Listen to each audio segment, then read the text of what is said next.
Según Génesis 47, 12, 27, durante la sequía en Egipto, José almacenó y preservó el alimento.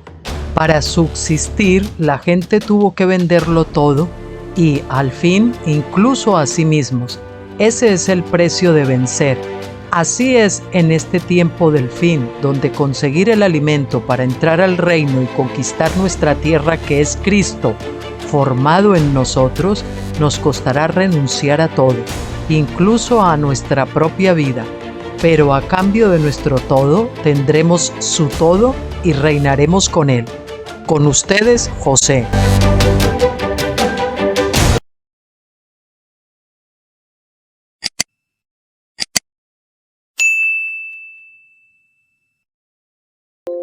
Hola mis queridos amigos y hermanos, aquí estoy con ustedes de nuevo, José, Ministerios Graneros de José, para continuar con el libro del doctor Stephen Jones, La restauración de todas las cosas. Vamos a ver hoy los capítulos 6 y 7 y nos quedará un capítulo y medio prácticamente, porque el otro es muy chiquito. Para el siguiente día que abordemos el tema, será de aquí a una semana aproximadamente, y ya pues este libro quedará visto para sentencia.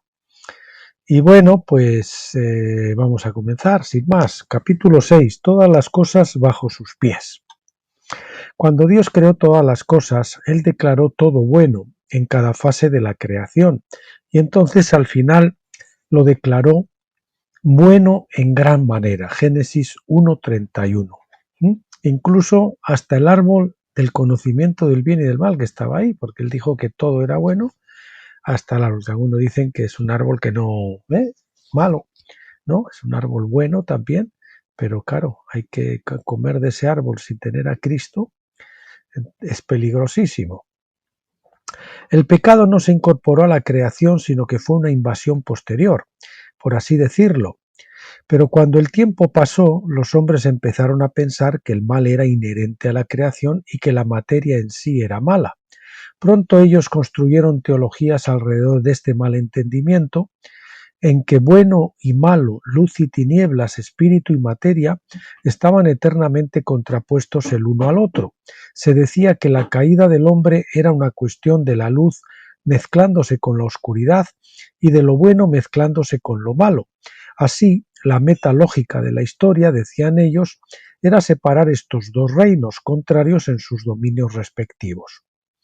Esta teología dualista o dualística presumía que lo bueno y lo malo eran reinos eternos que siempre coexistirían. La última meta de la historia era separar a los hombres entre el cielo o el infierno, y todo el mal y las tinieblas continuarían para siempre como una mancha oscura en la creación de Dios.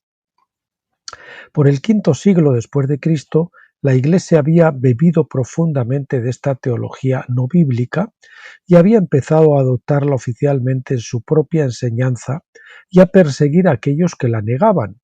Esta fue una de las más grandes tragedias de todo el tiempo en la historia del pensamiento cristiano. Será de todos los tiempos. Vamos a ver, de todos los tiempos en la historia del pensamiento cristiano. En mi opinión, el pecado es temporal. Como tuvo un principio, también tendrá un final. En la opinión del doctor Stephen Jones, se entiende. La idea entera de restauración implica que la historia es el proceso por el cual Dios está mostrándonos los resultados del pecado. Antes de la restauración de todas las cosas, los resultados del pecado, antes de la restauración de todas las cosas, finalmente bajo sus pies, como era al principio. Bueno, déjenme que repita la frase. La idea entera de restauración implica que la historia es el proceso por el cual Dios está mostrándonos los resultados del pecado antes de la restauración de todas las cosas finalmente bajo sus pies, como era al principio. A través de este proceso, nosotros ganaremos más en madurez que nosotros teníamos en nuestros ingenuos principios. En Génesis 1:26, nosotros leemos: entonces dijo Dios, hagamos al hombre a nuestra imagen, conforme a nuestra semejanza, y señoree en los peces del mar, en las aves de los cielos, en las bestias, en toda la tierra y en todo animal que se arrastra sobre la tierra.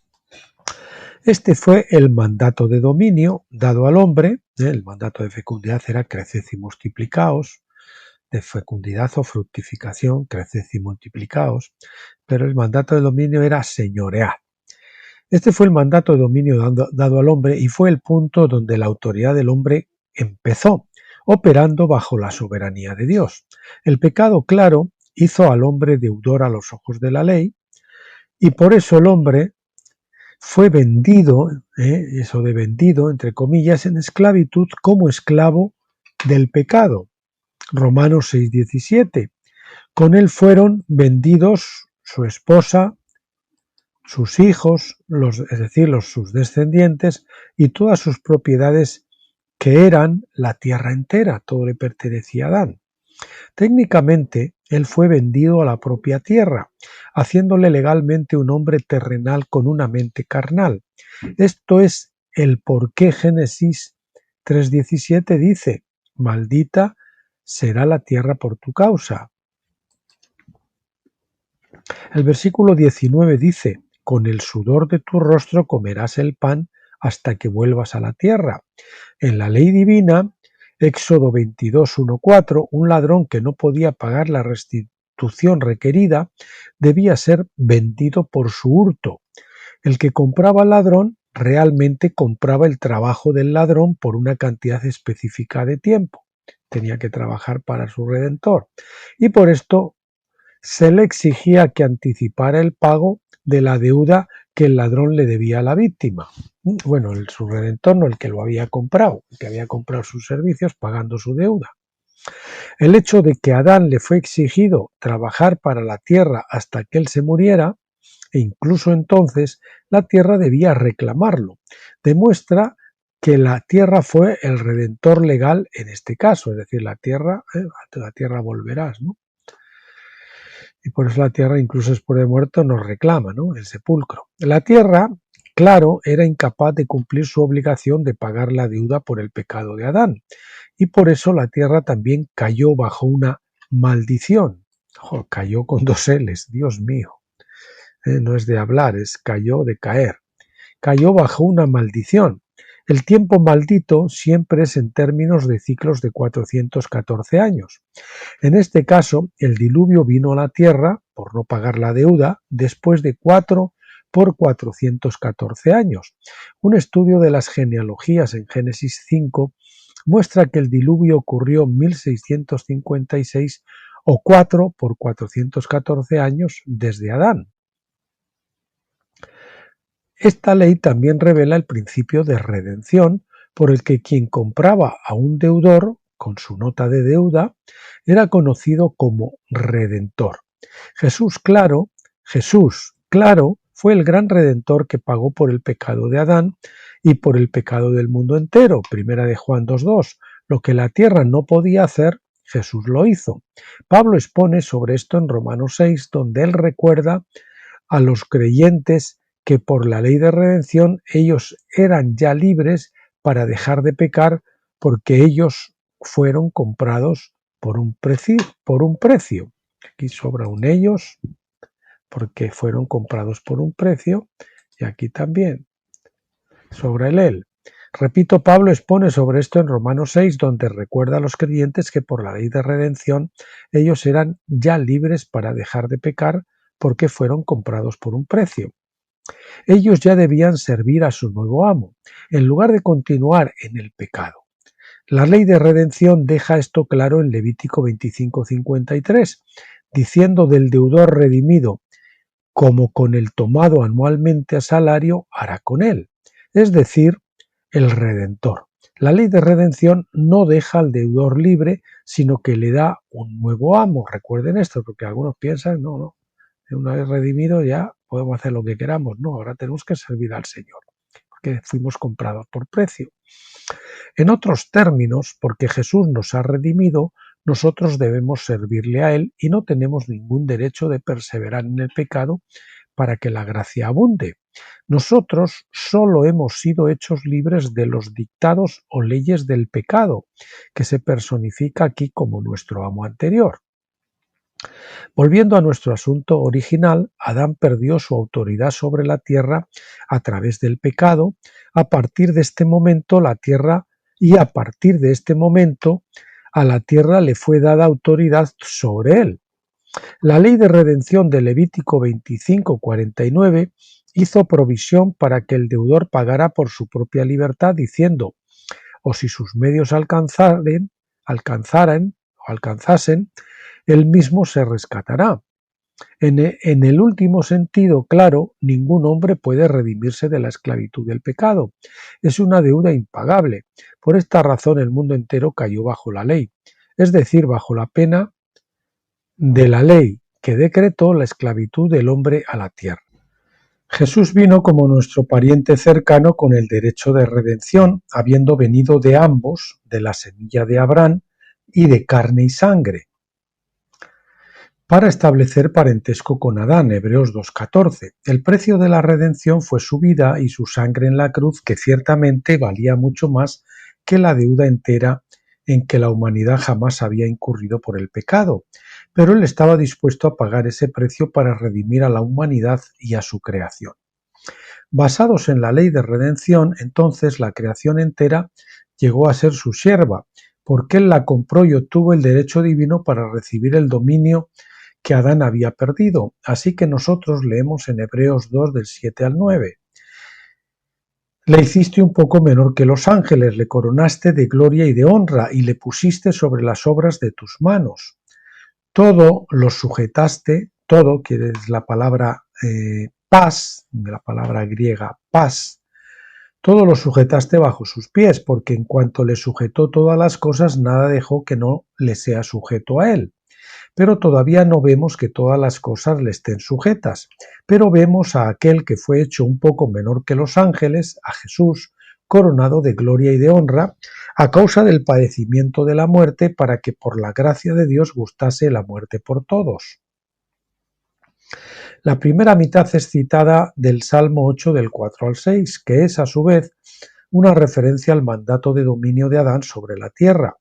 El libro de Hebreos aplica esto al propio Jesús, diciéndonos que toda, es decir, otra vez la palabra paz, toda la creación ha sido sujetada a él. Toda se refiere aún más, se define aún más para nuestro beneficio, para que nosotros no lo entendamos mal, diciendo: porque en cuanto le sujetó todas las cosas, nada, ponemos con mayúsculas, nada dejó que no le sea sujeto a él. Es decir, todo, recuerden la palabra todo para que no haya confusiones. La Biblia es muy clara, es clarísima en cuanto a que todo fue rescatado. En la actualidad nosotros todavía, ponemos con mayúsculas la palabra todavía, no vemos todas las cosas sujetas a él. Versículo 8.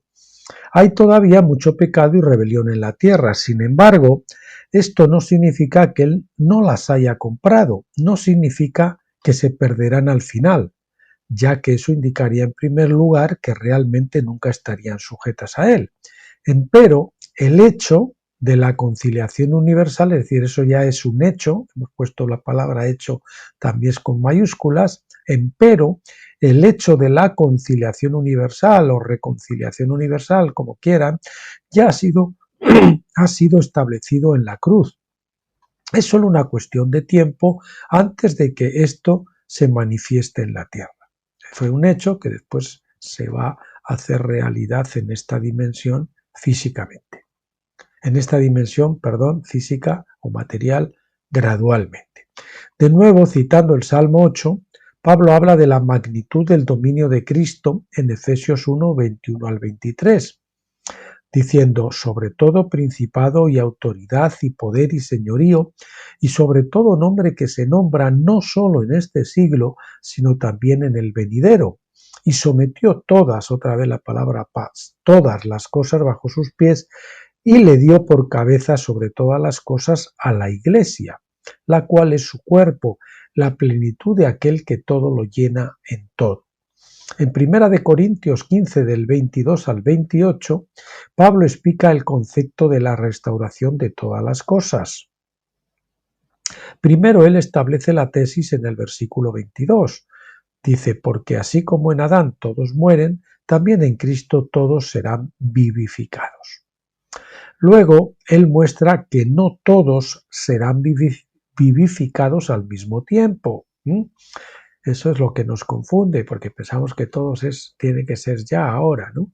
No, ya va a haber tres escuadrones, como vamos a ver. El versículo 23 dice, pero cada uno en su debido orden. Nosotros hemos visto antes cómo la palabra orden viene de la palabra griega tagma, que significa tropa o escuadrón. Pablo sigue para explicar que al fin Cristo reine hasta que haya puesto a todos sus enemigos debajo de sus pies. Versículo 25. La frase debajo de sus pies significa ponerlos bajo sujeción para que sean sus siervos. Finalmente Pablo revela el final del asunto, después de que toda humanidad haya quedado sujeta a Cristo en su reino. Los versículos 26 y 27 dicen, y el postrer enemigo que será destruido es la muerte, porque todas las cosas las sujetó debajo de sus pies.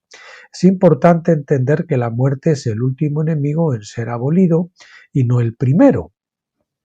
La mayoría de la escatología moderna está basada en la idea de que Cristo volverá pronto y en tal momento todos los santos se levantarán de la muerte y así la muerte será destruida.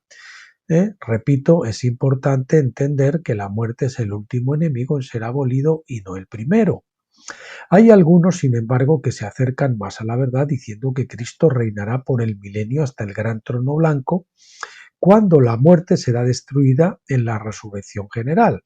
En otros términos, dicen que todas las cosas estarán bajo sujeción de sus pies al final del milenio, pero eso también se queda corto. El problema con esta opinión es que habrá entonces una segunda muerte que existirá después del juicio del gran trono blanco, Apocalipsis 20:14, que sujeta a los incrédulos al lago de fuego.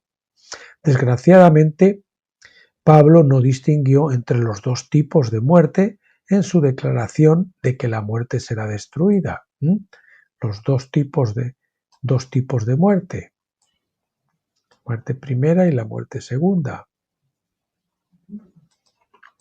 En su declaración de que la muerte será destruida. Esto deja a algunos en duda sobre cuál muerte será destruida, pero si nosotros lo tomamos como la muerte en general, entonces tiene que referirse a la segunda muerte, no a la primera, que es la mortalidad. La segunda muerte, repetirlo esto porque es difícil quizás un poquito de entender o es novedoso para muchos, la segunda muerte los vencedores la pasan en vida porque no es otra cosa más que el bautismo de fuego. Y en la eternidad es el lago de fuego. Y esa es la muerte segunda que van a tener que pasar aquellos que no han sido vencedores. Como dice la palabra, no sufrirá daño de la segunda muerte. Esos son los vencedores, ¿verdad? Al que venciere no sufrirá daño de la segunda muerte. En cambio, el resto, pues en algún grado tendrán que pasar por ese bautismo de fuego. Los cristianos que no fueron vencedores tendrán que tener su ración de disciplina, unos muchos azotes, otros menos azotes, depende de lo que cada uno haya hecho en el cuerpo, y después, pues los que no están inscritos en el libro de la vida, que pasan al lago de fuego, donde a través de un periodo de 42.000 años, si el jubileo es en el año 49.000, quedarían 42.000, pues van a tener que ser transformados para al final todos ser restaurados. Entonces al final tenemos la mesa de la comunión de Dios, donde tenemos la cosecha de pan sin levadura, que es el pan de cebada de los vencedores, la cosecha de pan de trigo con levadura, que es la iglesia en general, y al final, en el gran jubileo de la creación, pues la cosecha de las uvas. El asunto es clarificado solamente cuando unimos la abolición de la muerte a la sujeción de todas las cosas bajo sus pies en el versículo 27, porque todas las cosas las sujetó bajo sus pies, y cuando dice que todas las cosas han sido sujetadas a él, claramente se exceptúa aquel, es decir, Dios el Padre, que sujetó a él todas las cosas, pero luego que todas las cosas le estén sujetas, entonces también el Hijo mismo se sujetará al que le sujetó a él todas las cosas, para que Dios sea todo en todos. Todo en todos, no en algunos, no en unos poquitos que se salvan y el resto se los lleva a todos, el 90, el 95%, los que sean, ¿no? El diablo con él al infierno. Entonces, si eso sería, si eso fuera así, ¿quién sería el ganador? Explíquenmelo ustedes. ¿El diablo o Jesucristo? El ganador sería el diablo, y eso no puede ser. Por un solo hombre entró el pecado en el mundo y todos fueron constituidos pecadores. Por un solo hombre todos fueron redimidos, todos son constituidos justos. Estos versículos con Hebreos 2 del 6 al 8 y Efesios 1 del 21 al 23 nos demuestran que no hay excepciones,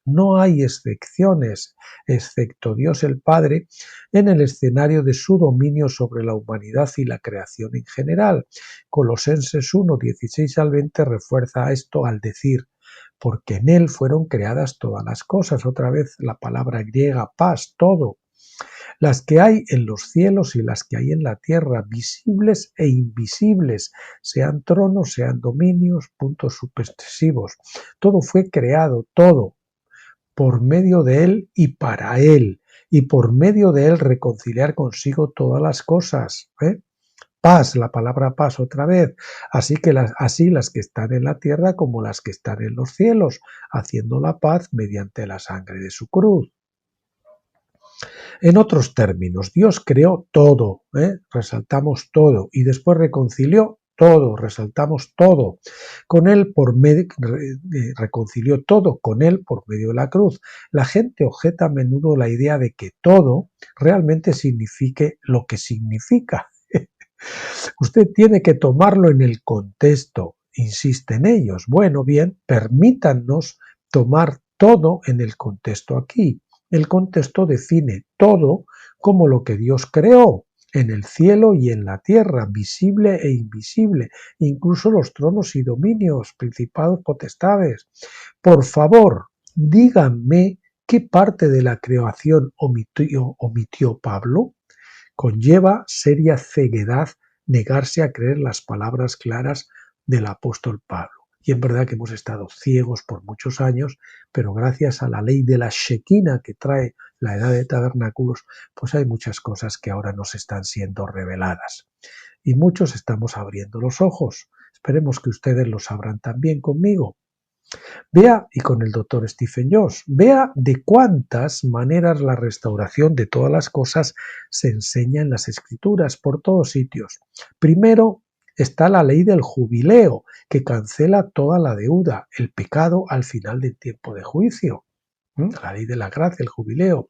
En segundo lugar está el juramento de Dios de Números 14:21 de llenar la tierra entera con su gloria.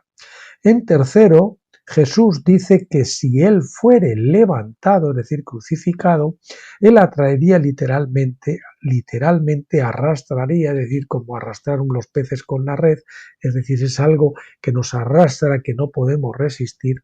Y dice, ¿a cuántos? ¿A unos pocos? No, dice que él atraería o arrastraría a todos los hombres, hemos puesto eso con letras mayúsculas y en negrita, a todos los hombres hacia él. Cuarto, Pablo cita a Isaías de Filipenses 2, 10, 11, Isaías en Filipenses, cita de Isaías, cita de Isaías en Filipenses 2 del 10 al 11, que se doble toda rodilla y toda lengua confiese que Jesucristo es el Señor. Quinto, Pablo cita el Salmo 8, esto se me había olvidado subrayarlo, Pablo cita del Salmo 8 en muchos sitios para mostrar que en el fin todo será sujetado a Cristo. Es decir, que por todos sitios lo tenemos. La única razón de que la gente encuentre la enseñanza de Pablo ofensiva, y ojo con todo este párrafo y el siguiente que vienen, porque es un poco fuerte, pero es la realidad. Si lo pensamos, es la realidad. Y eso es lo que tenemos que ver que hay en nuestro corazón para no aceptar esto. Repito, la única razón de que la gente encuentre la enseñanza de Pablo de la salvación de todos como ofensiva es de todos y de todo, es porque realmente no quieren que todos los pecadores sean salvos. Dan su dinero a la iglesia con el propósito de salvar almas que nunca han conocido, pero no quieren salvar a algunos, porque ellos sienten que esos algunos merecen ser castigados para siempre, porque según su criterio son muy malos, es decir, tienen una vara para medir el grado de maldad que se puede o no perdonar según ellos, y merecen ser castigados para siempre. Pero también esto que todavía nos hiere más adentro, ¿no? La segunda objeción dice que Cristo pagó por el pecado del mundo entero, pero que la mayor parte no pudo ser liberado debido a la voluntad del hombre. Este fue el guión presentado por Moisés a Yahvé en Números 14, sobre el que la respuesta de Dios fue que la tierra entera se llenaría de su gloria y no solo Israel como nación. La tercera objeción dice que Dios no ama al mundo lo bastante como para realmente comprar toda la creación con su sangre. Esta es la idea de una expiación limitada. Menosvalorar la sangre de Cristo, el sacrificio de Cristo.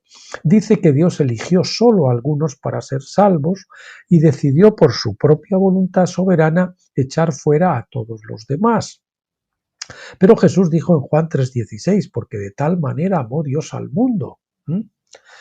Esos que no quieren ver a toda la humanidad salvada, escuchen esto es lo que nos puede herir y lo que tenemos que revisar en nuestros corazones, son aquellos que todavía no tienen la mente de Cristo, aquellos que guardan rencores en sus corazones, amargura, amigo, amargura, contra aquellos que les han abusado o les han hecho mal en el pasado, son los que no conocen el amor de Cristo. Esos son los que realmente dicen que no, el Señor, el amor de Dios, el sacrificio de Jesús no alcanza a todos. Pero esos que han llegado a conocer al Dios de la Biblia y conocer el amor de Cristo que excede todo conocimiento, son aquellos que Dios está entrenando para reinar con Él ahora y en la edad venidera. Bien, nos vamos al capítulo siguiente, capítulo 7, las leyes de redención. Cuando yo estaba creciendo como un niño misionero en las Filipinas, un niño misionero o un niño hijo de misioneros, un niño hijo de misioneros en las Filipinas, nosotros cantábamos muchas veces sobre Cristo, se entiende el doctor Stephen Jones. Cantábamos muchas veces sobre Cristo, nuestro Redentor. Mi madre, que era de Suecia, nos enseñó la vieja canción sueca, Gracias a Dios por mi Redentor.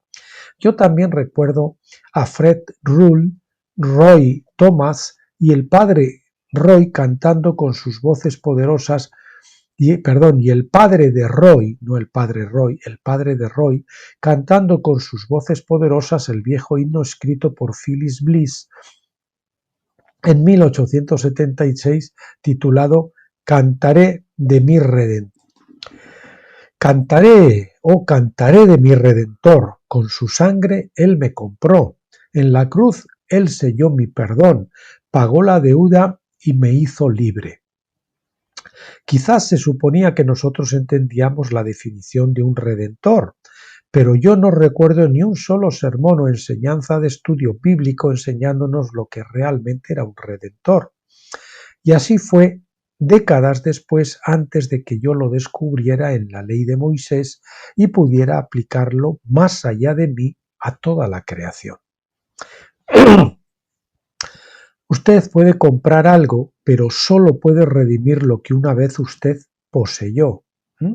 El que redime redime algo que antiguamente ya era de él. Si no, no puede redimirlo. Puede comprar, pero no redime. Habiendo sido enseñado en mi vida temprana que nosotros éramos todos concebidos en pecado y así perdidos desde el principio, yo creía que Jesús nunca realmente me poseería hasta que yo me volviera un creyente y me entregara a Él. Se me ocurrió a mí que Jesús me pudiera haber comprado, pero Él realmente no era mi Redentor. O la Biblia estaba equivocada o yo estaba equivocado en mi comprensión bíblica. Bien, la Biblia ganó la disputa. Sí, Él realmente es mi redentor porque yo era una parte de la creación que Él poseía por derecho de creación. En otros términos, el cuadro era más grande que cualquier persona individual. Toda la creación le pertenecía antes a él. Cuando Adán fue vendido a esclavitud, sus hijos también fueron vendidos junto con su propiedad entera, es decir, la creación. Así Jesús vino a redimir lo que él había poseído, pero que después fue vendido según la ley divina. Y yo era simplemente una parte de lo que él poseía al principio. La Biblia empieza diciendo: en el principio creó Dios los cielos y la tierra. Este versículo establece la propiedad de Dios y ciertos derechos que vienen con la propiedad. Los posee por derecho de creación, los cielos y la tierra. Como otra canción dice: este es el mundo de mi Padre. Pero todo fue vendido a la casa de empeños cósmica, entre comillas, para hacer el pago por el pecado de Adán. E incluso entonces la propia creación, toda su riqueza y sus recursos naturales, era insuficiente para pagar por el pecado más pequeño. Así que nosotros entramos en un tiempo de esclavitud según la ley. Como se podía pagar la deuda, teníamos que ser vendidos como esclavos a la tierra. Si un hombre no puede reembolsar la deuda por el pecado, será vendido por su hurto. Éxodo 22:3. Si el deudor es comprado por uno que no es pariente, que probablemente no ama al deudor, puede que él piense solo en términos de aumentar su propia riqueza en lugar de en el bienestar del esclavo deudor que acaba de comprar. Pero como un antídoto a esta situación le fue dado el derecho de redención a un pariente cercano, Levítico 25 del 47 al 49, con tan de que él tuviera el dinero suficiente para pagar la deuda.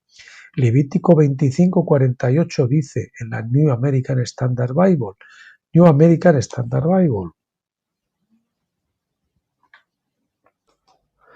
después que se hubiere vendido, podrá ser rescatado, uno de sus hermanos lo rescatará. Ve usted, un amigo puede tener el dinero para redimir a un deudor, pero él no tiene el derecho de redención. En este caso podría el amo de esclavos que lo había comprado puede negarse a que lo rescate. El amo esclavo no tiene, ni en ese caso, ninguna obligación de vender a su esclavo a uno que no sea su pariente, a ningún precio. El derecho del amo esclavo, el derecho del amo de esclavos, del amo del esclavo más bien, el derecho del amo del esclavo a rechazar la venta prevalece al derecho de un amigo a comprarlo.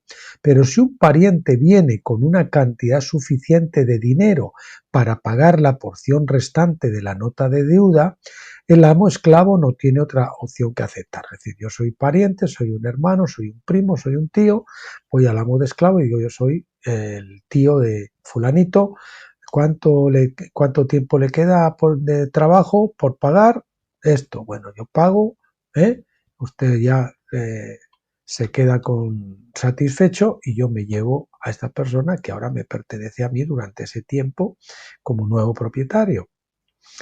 El derecho de redención del pariente tiene prioridad por encima del deseo del amo, del esclavo, de conservar al esclavo en su posesión. Esta es una ley sumamente importante cuando nosotros la aplicamos a Jesús, el Redentor de la creación. Este es el por qué Jesús tenía que venir como hombre en carne y sangre para ser nuestro pariente. Hebreos 2:11 dice: por lo cual no se avergüenza de llamarlos hermanos. Los versículos 14 y 15 dicen: así que, por cuanto los hijos participaron de carne y sangre, él también participó de lo mismo para destruir por medio de la muerte al que tenía el imperio de la muerte, esto es, al diablo, y librar a todos los que por el temor de la muerte estaban durante toda la vida sujetos a servidumbre. El versículo 16 dice, especificando más, que además vino como descendiente de Abraham. Así, él vino como pariente cercano en dos niveles, primero como carne y sangre para calificar como pariente redentor de Adán, y segundo como descendiente de Abraham para redimir a Israel. Nuestra principal preocupación aquí es el hecho de que él vino como un hijo del hombre, es decir, de carne y hueso, para asegurar su derecho de redención como pariente cercano de Adán. En este momento, la ley dice, quiere decir, la preocupación principal en este momento es en cuanto a Adán, no en cuanto a Abraham. La ley dice que él tenía el derecho legal de redimir a toda la humanidad hasta Adán, junto con todo el patrimonio que Adán perdió. Las implicaciones de esto son enormes. Suponga que usted debiera redimir una propiedad con todos sus contenidos. Entonces, cuando usted fue a tomarla, vamos a decir que descubrió que de todo lo que había quedaba muy poco. Yo sé que usted compró una tienda con las mercancías, pero cuando va allí, en la mercancía las estanterías están casi vacías, ¿no? ¿Estaría usted satisfecho? Claro que no. Jesús redimió todo lo que él había creado antes de que se vendiera en la casa de empeños cósmica. Él tenía los medios para hacerlo, a pesar de que la creación en sí era insuficiente para pagar la deuda por el pecado de Adán. Ciertamente su vida y sangre valían mucho más que todos los pecados que se habían cometido desde Adán hasta el fin del tiempo. Jesús, por consiguiente, tenía los medios para redimir toda la creación y como pariente cercano tenía también el derecho legal de redención. La única pregunta que quedaría es esta: ¿quiso redimir Jesús a toda la creación realmente, o como el calvinismo enseña, estuvo satisfecho con redimir solo unos cuantos artículos de ella que él compró con sus sangres? En este caso, pues la creación sería la tienda y unos cuantos artículos seríamos unos cuantos hombres nada más. Esta realmente es una cuestión sobre la magnitud del amor de Dios, lo que se juega aquí. ¿Ama Él todo lo que Él creó? ¿Realmente Él lo quiere? ¿O Él determinó redimir una porción diminuta de ello y quemar el resto por un tiempo sin fin? ¿Cuántas veces he oído enseñar que de tal manera amó Dios al mundo que ha dado a su Hijo unigénito?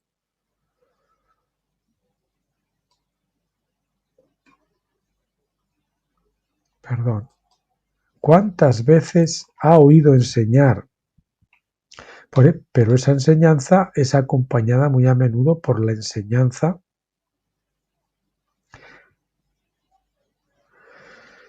sobre cómo Dios deseaba tanto poder salvar a todos, pero sus manos estaban atadas porque Él es un Dios justo. Bien, repito esa frase que estaba un poco confusa. ¿Cuántas veces hemos oído enseñar que de tal manera amó Dios al mundo que ha dado a su Hijo unigénito? Pero esa enseñanza es acompañada muy a menudo por la enseñanza sobre cómo Dios deseaba tanto poder salvar a todos, pero sus manos estaban atadas, pobrecito, porque Él es un Dios justo. En otros términos, a Él le gustaría mucho salvar a todo, excepto que la ley no se lo permitía. Él es un Dios amoroso, pero Él también es un Dios justo, dicen ellos. Su justicia no le permitió salvar a toda la creación. Habiendo estudiado la ley, yo no estoy de acuerdo con esto. La ley está del lado de Jesús. La ley de redención le permite, como pariente redentor, exigir todo lo que Él compró. No hay nada injusto en eso. Aquellos que enseñan estas cosas nunca han estudiado la ley de redención. El único calificado es el que tiene el único calificado es el que tiene dinero suficiente en efectivo para pagar la cantidad del pagaré. Entonces, ¿dónde está el problema? No hay ninguna restricción legal. Sí hay, sin embargo, una cosa que la ley no manda. No dice que un hombre tiene que redimir a su pariente inmediatamente. No hay ningún horario atado a esta ley. La ley solo nos dice que si él no es redimido en esos años, entonces él tiene que ser librado en el año del jubileo. Levítico 25:54 dice: y si no se rescatare en esos años, en el año del jubileo saldrá él y sus hijos con él. El tiempo de esclavitud es el tiempo de redención potencial, pero estos años de redención terminan cuando las leyes de redención son tragadas por la ley del jubileo. Bajo la ley del jubileo, todos los deudores serán librados de la esclavitud al final de cada ciclo de 49 años. Levítico 25 del 8 a 10 nos dice sobre este año del jubileo. Y contarás 7 semanas de años, 7 veces 7 años, de modo que los días de las 7 semanas de años vendrán a serte 49 años. Entonces harás tocar fuertemente la trompeta en el mes séptimo a los 10 días del mes. El día de la expiación haréis tocar la trompeta por toda vuestra tierra, y santificaréis el año 50, y pregonaréis libertad en la tierra a todos sus moradores. Ese año os será de jubileo y volveréis cada uno a vuestra posesión y cada cual volverá a su familia. Y ojo aquí, porque aquí habla de 50, no de 49, pero son 7 por 7 son 49, siempre son múltiplos de 49. El jubileo es el año 49 y se celebra en el año 50, ese es el año del jubileo, pasan 49 años, el año 50 es el año del jubileo, pero ese año 50 es a su vez el año 1 del siguiente jubileo, por lo tanto, no son 50, son 49 siempre. Recuerden eso. Al final de 7 años sabáticos, el jubileo será proclamado. 7 años sabáticos de 1000 años serán 49.000 años. 7 por 7, 49. Y todas las deudas restantes eran canceladas solamente por gracia. Es en el caso de la creación. Esto previno las deudas perpetuas y también previno el castigo interminable por el pecado. Ojo a eso. Esta ley del jubileo previno las deudas perpetuas, es decir, condenado eternamente a un infierno, arder, a ser torturado y arder en las llamas ahí físicas, literales, por la eternidad, ¿no? Y también previno el castigo interminable por el pecado. No, es decir, eternamente por el pecado, no. Eso no es así, y el Señor no es un Dios torturador, es un Dios restaurador. Habrá una disciplina, por supuesto, y todos tendrán que pasar por ese bautismo de fuego, en el lago de fuego, por eso se llama así, pero al final todos serán rescatados. Esta es la ley de la gracia en las Escrituras.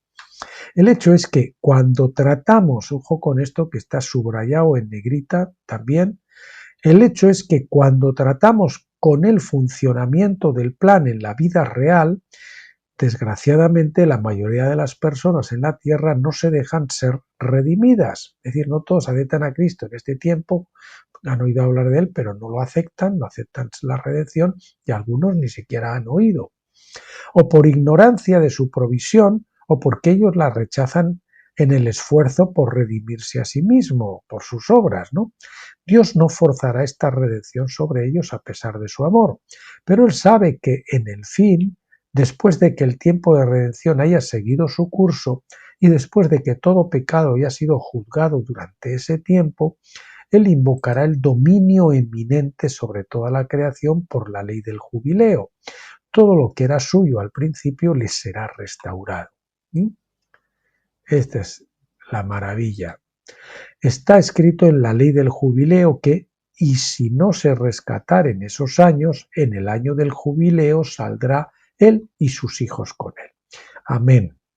Gloria al Señor. Bueno, pues aquí nos quedamos hoy. Próximo día nos toca abordar, que será mañana probablemente, si Dios quiere, si podemos, si no mañana el viernes, pero creo que esta semana nos va a dar tiempo a hacer 3, los 2 que hicimos, uno ayer, otro hoy, y mañana o pasado van a ser 3, y tendremos pues ya 2 capítulos, corresponde ver 2 capítulos que van a poner fin al subapartado dedicado a nuevos creyentes, conversaciones con nuevos creyentes de mi libro Reflexiones acampados en Gilgal. Así que, queridos amigos, hermanos, un gozo seguir compartiendo con ustedes. Espero que les estén gustando estos temas de la restauración de todas las cosas, que es importantísimo para poder entender la Biblia y no cerrar los ojos a cosas que están muy claramente escritas ahí en la Biblia. Que Dios los bendiga, pásenlo bien y nos vemos Dios mediante el próximo día.